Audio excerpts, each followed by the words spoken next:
l'utilisation du langage. Il y a quelque chose d'abusif dans l'utilisation du langage, par exemple. Parce que, par exemple, si je dis quelqu'un est très intelligent ou très calé, qui est-ce qui a le droit de dire ça? Donc, les gens, par exemple, complètement incultes, disent « Ah, celui-là, il est très calé. Qu'est-ce qu'il en sait?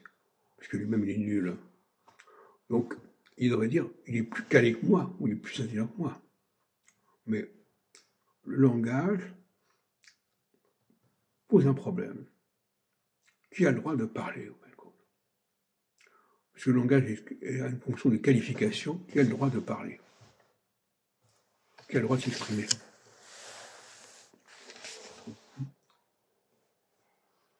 À mon avis, le langage est un outil dont on ne sait pas se servir, dont on ne sait plus se servir.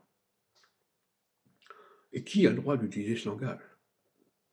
Est-ce que le premier venu peut utiliser ce langage? Est-ce qu'un enfant peut utiliser le langage en disant celui-là, ceci, ça c'est bien, c'est pas bien, etc.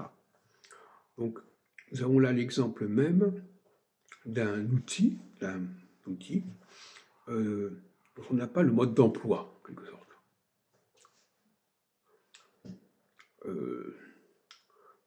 Une constitution, par exemple, quand on élabore des constitutions, on n'a pas le mode d'emploi, en fait. Parce que la constitution suppose qu'on connaisse la cyclologie, suppose qu'on connaisse les règles qui fondent les cycles de notre planète, de notre société. Or, la constitution ne fait qu'inventer, que plaquer un calendrier complètement arbitraire, complètement abstrait, qui n'a aucune valeur. Et après, on s'étonne que la Constitution soit mise en question, ou que ceux qui l'utilisent soient incompris ou soient dénoncés. Donc je crois que un des grands problèmes qui se pose aujourd'hui, c'est quel est le mode d'emploi des systèmes, quel est le mode d'emploi de la commune, de la société. On nous a fourni des éléments, des outils, et on ne nous fournit pas le mode d'emploi. Et le mode d'emploi, c'est notamment le cosmos, le ciel. Alors, il y a quelques bricoles. Par exemple, on va dire que la Pâque va être fêtée lorsqu'il y a une nouvelle lune à tel moment, au printemps, etc. Bon. Mais c'est très rare qu'on dise ces choses comme ça.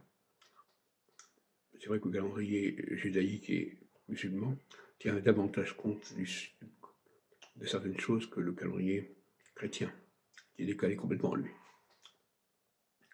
Le début du mois chez les juifs et chez les musulmans correspond à la nouvelle lune, par exemple.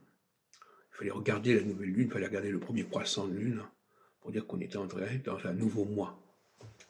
Mais chez les chrétiens, le nouveau mois ne veut rien dire.